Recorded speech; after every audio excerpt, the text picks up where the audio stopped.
نحمده ونستعينه ونستغفره ونعوذ بالله تعالى من شرور أنفسنا وسيئات أعمالنا إنه من يهده الله فلا مضل له ومن يضلل فلا هادي له وأشهد أن لا إله إلا الله ولي الصالحين وأشهد أن محمدا عبده ورسوله يا أيها الذين آمنوا اتقوا الله حق تقاته ولا تموتن إلا وأنتم مسلمون يا أيها الناس اتقوا ربكم الذي خلقكم من نفس واحدة وخلق منها زوجها وبث منهما رجالا كثيرا ونساء واتقوا الله الذي تساءلون به والأرحام إن الله كان عليكم رقيبا يا أيها الذين آمنوا اتقوا الله وقولوا قولا سديدا يصلح لكم أعمالكم ويغفر لكم ذنوبكم ومن يطع الله ورسوله فقد فاز فوزا عظيما أما بعد فإن أصدق الكلام كتاب الله وخير الهدى هدى محمد صلى الله عليه وآله وسلم وشر الأمور محدثاتها فإن كل محدثة بدعة وكل بدعة ضلالة وكل ضلالة في النار أعاذنا الله منها وإياكم. Gloire à Allah, le Seigneur des mondes, qui, dans une cinquantaine de versets du Coran, met ensemble la croyance et les bons actes en ces termes. Alladhina amanu wa amilu salihat, ceux qui croient et font de bonnes œuvres. Cela pour montrer que ces deux choses, c'est-à-dire la croyance et les actes, doivent être comme les deux faces d'une même pièce qui sont inséparables. Les gens de la sunna et du consensus définissant la foi disent هو الاعتقاد بالجنان والقول باللسان والعمل بالأركان يزيد بالطاعات وينقص بالمعاصي.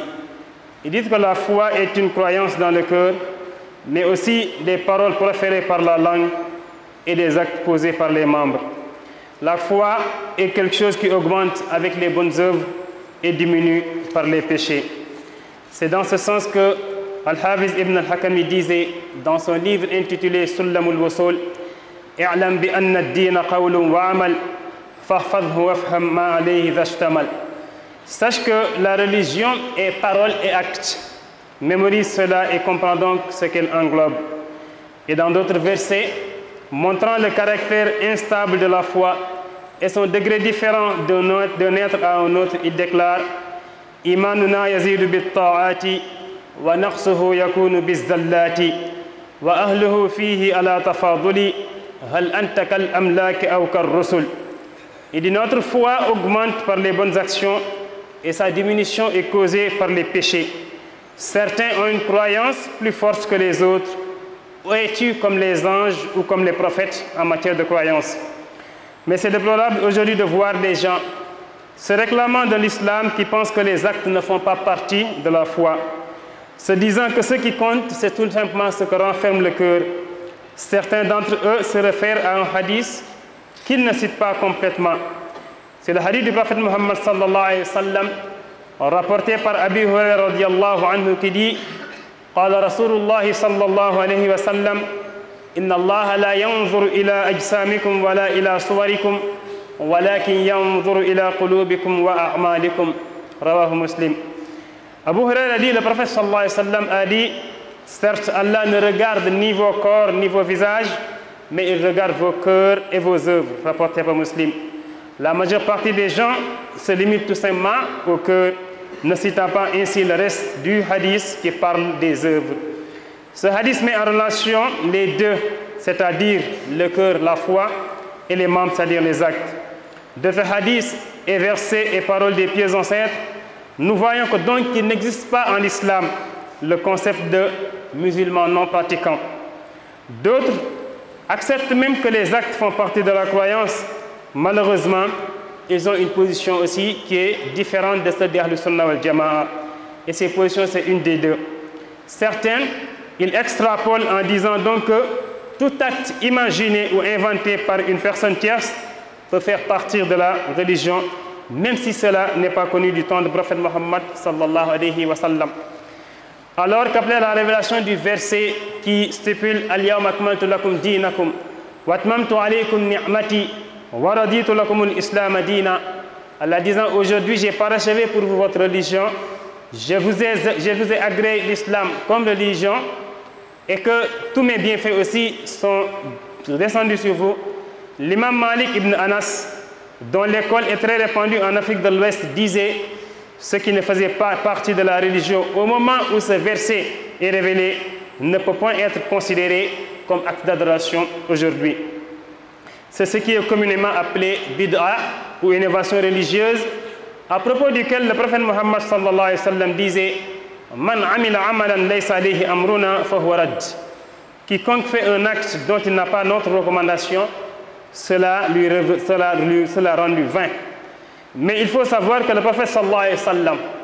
après son décès, ne reviendra pas ni en chair ni en os, ni en rêve pour donner une quelconque recommandation nouvelle dans la religion. Car cela voudrait tout simplement dire que lui, le prophète sallallahu alayhi wa sallam, n'a pas transmis le message divin comme il se devait, alors qu'Allah lui avait dit Ya ayyuhar rasoul balligh ma unzila ilayk. Au prophète, transmet ce qui a été révélé. Et il disait, lui, le prophète sallallahu alayhi wa sallam, dans tous ses sermons, Wa sharral umuri muhdathatuha. Et les pires des choses en matière de religion, c'est ce qui est innové. Toujours dans ces rubriques des actes, le musulman doit comprendre donc que les recommandations du Coran ont été mises en pratique par le prophète sallallahu alayhi wa sallam et ses compagnons. Ce sont les meilleurs exemples en croyance, en actes et en parole. Allah subhanahu wa ta'ala, parlant aux générations futures pour leur montrer qu'ils doivent suivre le prophète sallallahu alayhi wa sallam, disait فَإِنْ آمَنُوا بِمِثْلِ مَا آمَنْتُمْ بِهِ فَقَدِ اهْتَدَوْا وَإِنْ تَوَلَّوْا فَإِنَّمَا هُمْ فِي شِقَاقٍ. Alors s'ils croient à cela même à quoi vous croyez, ils seront sur le droit, sur la bonne voie, et s'ils s'en détournent, ils seront certes dans le schisme. Dans un autre verset, Allah nous montrant qu'il est satisfait de ceux qui suivent le prophète sallallahu alayhi wa sallam, il disait وَالسَّابِقُونَ الْأَوَّلُونَ مِنَ الْمُهَاجِرِينَ وَالْأَنصَارِ وَالَّذِينَ اتَّبَعُوهُمْ بِإِحْسَانٍ رَضِيَ اللَّهُ عَنْهُمْ. Il dit les tout premiers croyants parmi les émigrés et les auxiliaires et ceux qui les ont suivis dans un bon comportement, Allah dit que Allah les agrée. La deuxième déposition, c'est que, comme l'avait prédit le prophète Muhammad sallallahu alayhi wa sallam, il y aura un groupe égaré qui verra le jour et se dira qu'il n'a pas besoin des enseignements du prophète sallallahu alayhi wa sallam et de ses compagnons. Il leur suffit tout simplement de lire le Coran et d'en tirer les actes. Alors que le messager sallallahu alayhi wa sallam nous mettait en garde contre cela lorsqu'il disait dans un hadith La alfayanna ahadakum muttakiyan ala arikihi ya'tihi amrun mimma amartu bihi aw nahaytu anhu fayaqulu la adri ma wajadna fi kitabillahi ittaba'na. Il dit j'ai peur qu'un d'entre vous soit adossé sur son lit alors qu'on lui annonce une de mes recommandations ou de mes interdits et qu'il dise cela ne me regarde pas, c'est-à-dire je ne sais pas, je ne suis que ce que je trouve dans le livre d'Allah. Comme il l'avait dit le prophète sallallahu alayhi wa sallam dans notre hadith, il dit ala hal asa rajulun yablughu al hadith anni wa huwa muttaki'un ala arikihi fayaqulu baynana wa baynakum kitabullah fama wajadna fihi halal istahlalnah wa ma wajadna fihi harama harramnah wa innama harrama rasulullah sallallahu alayhi wa sallam kama harrama Allah. Le prophète disait toujours il se peut qu'un homme entende un de mes hadiths alors qu'il est toujours adossé sur son lit et qu'il dise le livre d'Allah est notre juge. Nous rendrons licite ce qu'il considère comme licite et illicite ce qu'il considère comme illicite. Le prophète sallallahu alayhi wa sallam disait sachez que ce que le messager d'Allah a rendu illicite est comme ce qu'Allah subhanahu wa ta'ala a rendu illicite. Malheureusement aujourd'hui, une frange de la population mondiale et sénégalaise particulièrement a cette mauvaise posture, ce qui fait que beaucoup d'actes d'adoration, que ce soit la prière, le jeûne, le zakat et autres, sont actuellement compris ou pratiqués d'une façon erronée. Tout ceci est dû à un délaissement des enseignements du messager sallallahu alayhi wa sallam et au fait de privilégier la raison sur les textes religieux. Chers musulmans, revenons donc aux enseignements authentiques de l'islam, qui sont le Coran, qui a été expliqué par le prophète Muhammad sallallahu alayhi wa sallam et ses compagnons. Et évitons aussi les préjugés sur le plan religieux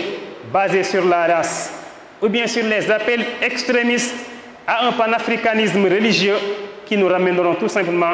à un paganisme pur et simple. أقول ما تسمعون واستغفر الله لي ولكم ولسائر المسلمين فاستغفروه إنه هو الغفور الرحيم.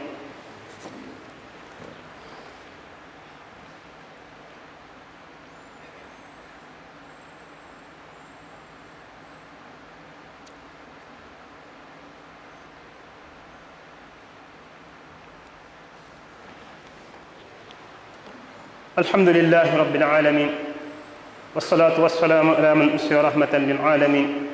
ولا عدوان إلا على الظالمين. mbokk yi gannaaw sant borom bi subhanahu wa taala ji ci yonentam bu tedd Muhammad sallallahu alayhi wa alihi wa sallam ñu ngi dénk suñu bopp di leen dénk ragal yàlla te mooy def ay ndigalam bàyyi na wax ne moom mooy ay tereem te loolu yëpp ñu teg ko ci na wax ne moom mooy sunna Muhammad sallallahu alayhi wa sallam. mbokk ñu war a santaat borom bi subhanahu wa taala ci xewal yu bëri yi nga xam ne moom la sëmbatal suñu kaw te mu waxoon ne buñ koy jéem a wàññi duñ ko mën a takk. mbokk yi booy jàng alquran di nga romb lu mat juróom fukki aaya wala lu ko ëpp yoo xam ne yàlla subhanahu wa taala day lëkkale ñaari mbir muy gëm ko moom borom subhanahu wa taala ak jëf-jëf yoo xam ne yu baax la. loolu di wane ne ñaar yooyu muy ngëm ak jëf dañu war a mel ni rek bu la neexee nga ne boo jëloon benn pièce xaalis bi nga yor ñaari côté mënoo leen séparé bii mënul dem bàyyi moromam bii mënta dem bàyyi moromam. boo laajte woon lan la ñuy tekkee ngëm ca noo xam ne mu ñu tuddee ahlu sunna wal jamaa dañ la naan de loolu leen mooy loo xam ne da nga ko fas ci sa xol waaye nga wax ko ci sa làmmiñ waaye nga nekk koo xam ne da ngay jëf ci say cër. ñu ne ngëm dafa nekk loo xam ne tànk yaa ngi topp yàlla loolu dafay yokk waaye nag la koy wàññi mooy lan mooy boo xam ne da nga koy may borom bi. moo taxoon benn borom xam bu ñu wax alxaafid ibn alxakami ci benn téere bu doon jàngale borom bi ak ay yoo xam ne nit ñi dañ ko war a jàng mu wax naan mu ne i'lam bi anna diina qawlun wa amal mu ne xamal ne diina nga bokk muy lislaam de ñaari ko seq mooy wax ak jëf.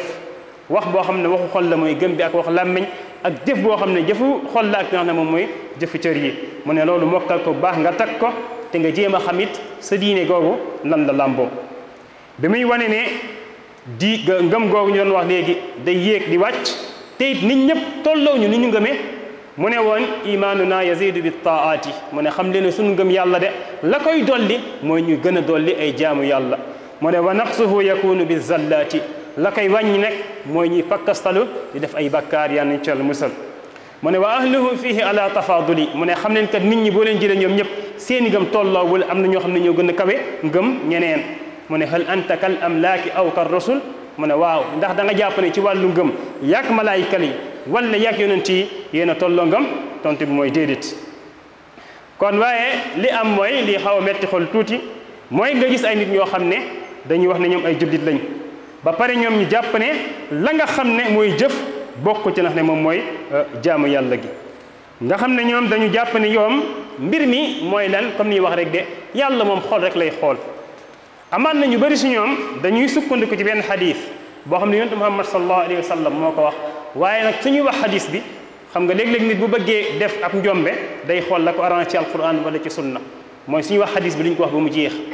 xadis bi mooy li yàlla subhanahu wa taala mooy yonent sallallahu alayhi wa sallam wax fekk Abu Hurayra radiyallahu anhu mooñ ko nettali mu ne yonent sallallahu alayhi wa sallam nee na yàlla du nekk di xool seen i kanam wala seen i jëmm yi loolu moom intéressé wu ko waaye la ko intéressé mooy seen xol xadis bi mu foofu dafa ne seeni xol ak seeni jëf. kon yow miy wax loolu bàyyil xel ne xadis bi ñaar la wax seeni xol ak seeni jëf waaye ñu bëri comme ni ma la ko waxee ci xol bi rek la ñuy yem bugg la mu la wax ne pour wax la ne jëf ji bokku si. xadis boobu ak ay ak waxu mag yu baax yi ñu jiitu daf nuy wan ne kon ne jëf ak gëm dañ lay nekk loo xam ne mënta ñàkk waaye dalay wan tamit ne loo xam ne ñun dañ koy wax léegi te ay nit di ko wax naan man musulman non pratiquant la kooku moom islam amut. imma nga nekk musulman boo nekkul musulman yaa ngi feneen waaye moo nekk musulman non pratiquant. beneen bi nga gis ñoo xam ne ñoom nangu nañ sax ne naam jëf bokk na ci la nga xam ne moom mooy jaamu yàlla waaye nag ñoom niñ ko jëlee jëf bi mooy dañ ciy ëppal bi mooy lan mooy ci wàllu jaamu yàlla ñoom du ñu yem ca la nga xam ne moom la Yonent sallallahu alayhi wa sallam jëf ba nga xam ne ñoom pour ñoom jëf joom dañ ko tuddee jaamu yàlla keneen ku nekk mën na koo xalaat indil ko boppam tegal ko boppam ne lii ab jaamu yàlla la ñu jël ko nag boole ko ci diine gi te fekk ne bokku si la tax bokku si mooy yàlla subhanahu wa taala ba mu yónnee yonent bi sallallahu alayhi wa sallam at ba yonent bi sallallahu alayhi wa sallam war a génn àdduna yonent dafa ñëw Makka aj ba pare ba mu ajee ba su arafat ba su àjjuma mu taxaw laajte mu ne saxaaba yi ndax la ma yàlla jénkoon jottali naa ko ñu ne ko axan kay ba muy ñetti yoon mu ne allahumma fashhad yàlla seedeel yàlla wàcce ab benn partie benn aaya li ci wax naan al-yawma akmaltu lakum diinakum mu ne yàlla mu ne tey matal naa ci yéen sama diina wa atmamtu alaykum ni'mati samay xiwal tamit nekk noonu mat na ci yéen baax wa raditu lakum al-islaama diina nangul naa leen gërëmal naa leen al islam ca jamono jooju mu nekk diine loolu yonent Muhammad sallallahu alayhi wa sallam tegu si ñaari weer ak lu teg ci la génn àdduna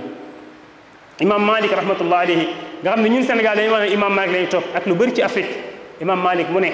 jamono boobu aaya bi di wàcc lépp loo xam ne bokkutoon ci diine ji nee na tey jii moom jamono imam Malik bi muy wax mu ne loolu mënu cee bokk kon tey tamit loolu mënu cee bokk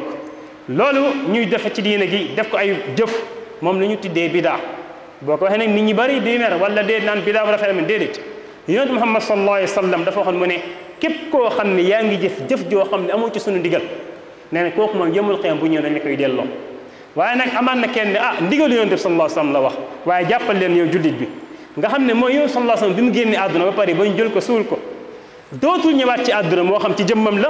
wala muy ñëw di gis keneen ci ak gént di ko jox beneen jëf bu bees ci la wax ne moom mooy lislaam loolu mënta am ndax boo gëmee loolu nangu ko rek mooy da ngay nangu ne yonent Muhammad sallallahu alayhi wa sallam dafa war saxaaba yi am na loo xam ne ci diine gi joxu leen ko te Imaam Maalik nee na loolu xalaatul mën nekk ndax yaa subhaanahu wa taala dafa waxoon ne sallallahu alayhi wa sallam mu ne ko la ma la jox jottali ko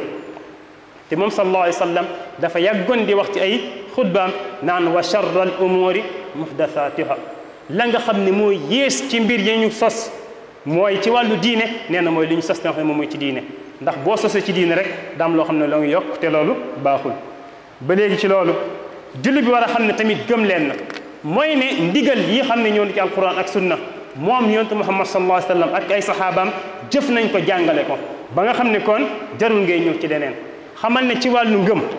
loo war a gëm ci loo war a fas ci wàllu loo war a wax ci wàllu loo war a jëf ñoom ñooy ñi nga xam ne ñoo gën ci exemple keneen koo jël rek am na lu ko manqué moo tax yàlla subhanahu wa taala pour wax génération bii mujj mu ne su ngeen bëggee jub tegu ci yoon li yonent Muhammad sallallahu alayhi wa sallam gëmoon gëm leen ko fa in amanu bi mithli ma amantum bi faqad ihtadaw mu ne bu ngeen gëmee wala ñi ñëw génération après bu ñu gëmee li mel ni li yonent Muhammad sallallahu alayhi wa sallam ak ay sahaabam gëmoon nee na kon tegu nañ ci yoon bi mu ne wayn tawallaw bu ñu bañee loolu nag fa innama hum fi shiqaq ñu ngi ci tàqalikoo moo tax gis julli ji tey tàqalikoo bi ñu tàqalikoo xool ko nga delloo ko ci benn cosaan mooy ndax gëm nañ li yonent Muhammad sallallahu alayhi wa sallam gëmoon comme ñoom ni mu ko gëmee tontu bi day nekk déedéet la lay woon ba léegi ne yàlla nee na ñi ma gërëm mooy sahabatul kiram al muhajir wal ansar ak képp koo xam nga topp na leen ci njub boobu mu ne wassaabiquuna al awwaluuna min al muhajirin wal ansar radiyallahu anhum walladina tabawahum bi ihsan radiyallahu anhum yàlla mu ne ñi nga xam ne ñoo jiitu njëkk ñi ci nga xam ne mooy ñi gàddaayoon ak tamit ña leen teeru tatagal leen ak képp koo xam ne topp na leen ci rafetal bi maanaa kon la ñu def nga def yokkuloo ci wàññiwoo si mu ne ñooñu de yàlla gërëm na leen yàlla nañ ci yàlla boole ñaareel bi taxawaay mooy ñoo xam ne comme ni ko yonent Muhammad sallallahu alayhi wa sallam waxee woon waaye te am na loolu dalay wan ne moom sallallahu alayhi wa sallam lépp la muy wax dëgg la mooy ne dafa waxoon ne dina am jamono ab kuréel judd goo xam ne ci sànkute lañ nekk ci réer la ñu nekk la la koy wan mooy ñoom dañuy wax naan alquran bii ñoom de soxlaw ñu jàngale yonent Muhammad sallallahu alayhi wa sallam pour dégg ko déedéet ñoom la leen doy rek mooy nañu lire alquran bi rek traduire ko seen bopp wala xalaat ko seen bopp fekk yonent sallallahu alayhi wa sallam waxoon na mu ne ragal naa de kenn ci yéen nekk ko xam ne dafa wéeru ci ak gàngu naayam wala njoowaanam fekk nag ab ndigal di ko dikkal man ma digle dara man yow sallallahu alayhi wa sallam wala man ma tere dara ma ne man sama yoon nekku si man daal damay xool rek téere bi loolu lay topp te fekk na am na ci téere bi loo xam ne mënuloo ko toppal sa bopp mënuloo ko xamal sa bopp ndax yàlla subhanahu wa taala moo defee noonu alquran am na loo xam ne da ko wax rek yow sallallahu alayhi wa sallam moo la koy defal wala mu traduire la ko moo taxoon ci benn xadis mu ne ragal naa de kenn ci yéen toog ab xadis dikkal ko sama wax man wax yoon sallallahu alayhi wa sallam dikkal ko nee na fekk mu wéeru ci gàngu naayam boo waxee mu ne man sama diggante ak yow li ñuy àtte mooy alquran lépp lu ma gis ci alquran lu dagan ma daganal ko lépp lu ma gis ci alquran mu xaraam ma xaraamal ko moom fa lay yem yonent sallallahu alayhi wasallam mu ne xam leen nag man yonent Muhammad sallallahu alayhi wasallam lu ma xaraamal mook lu yàlla xaraamal ñoo yem benn la alquran di nga ci fekk loo xam ne mu bëmbastal la wax la lu bari lu xaraam te fekk boo ñëwee ci sunna Muhammad sallallahu alayhi wasallam dañ gis leneen ñun ne tamit xaraam na jëlee masalan wàllu mbaam ñun ñëpp li ñu yaa ngi ci alquran li ñu xam mooy mbaam xuux moo xaraam waaye xam nga ne est-ce que loolu daf lay wan ne kon mbaam sëf dagan na mbaam sëf kenn du ko lekk foo koy jàngee ci sunna yonent Muhammad sallallahu alayhi wa sallam loolu ngay def topp ko jàngale yu bëri loolu daf la ci génne kon mbokki tey